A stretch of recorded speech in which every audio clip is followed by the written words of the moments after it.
Well, it's Christmas time, everybody, so I decided I'm going to sing a song for you. No need to plug your ears. At least I hope not. You can send your complaints to Joan Devine. It's beginning to look a lot like Christmas everywhere you go. Take a look at the 5 and 10. It's glistening once again with candy canes and silver lanes that glow.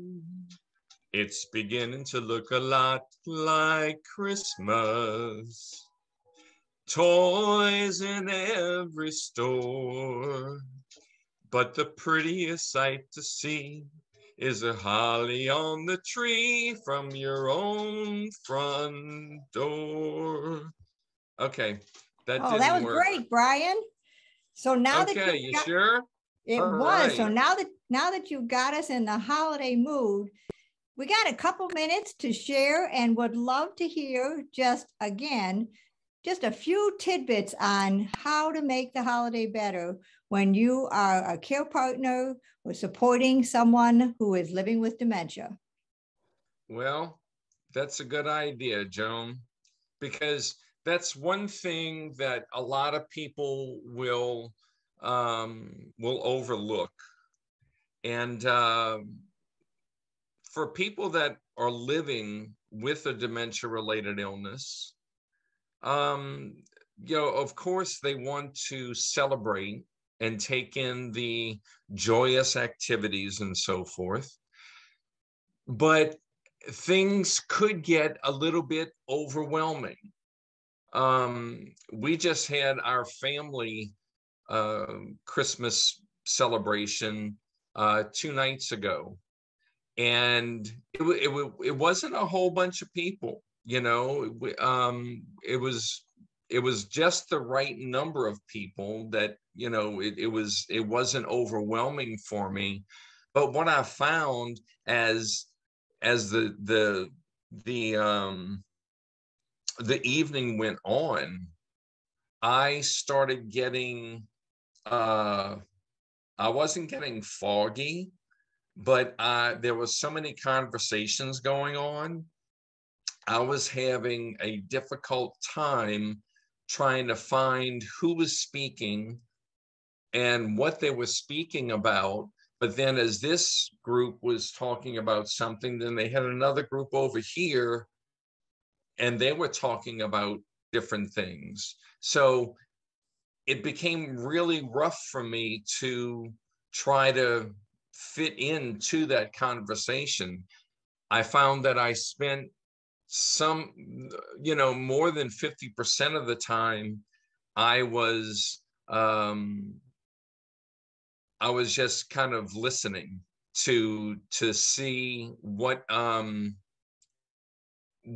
could see what's going, listen what's going on. But it didn't really work up that way. So what would you do different, Brian, if you were to do this gathering again?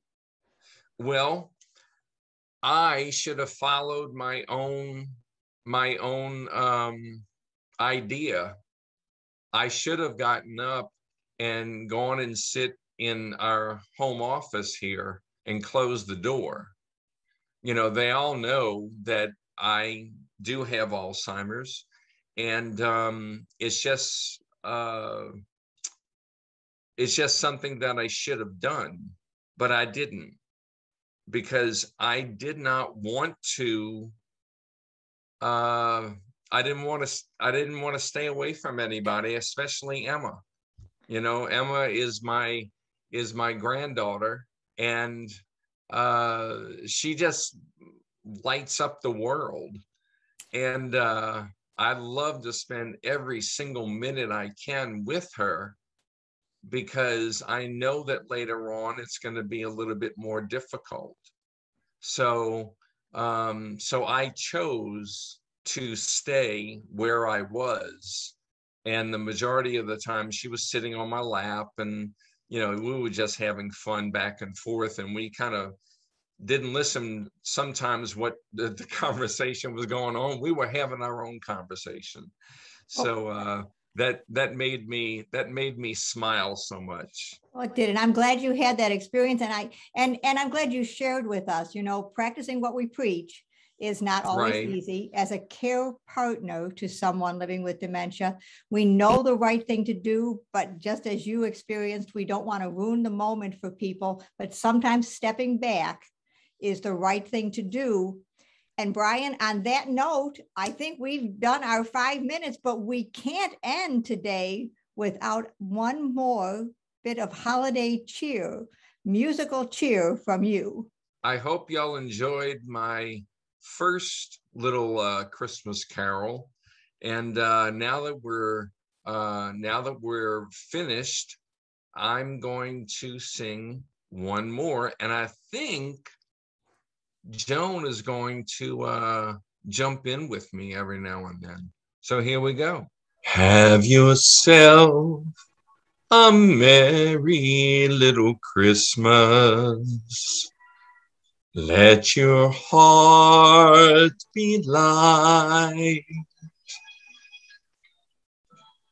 From now on, our troubles will be out of sight.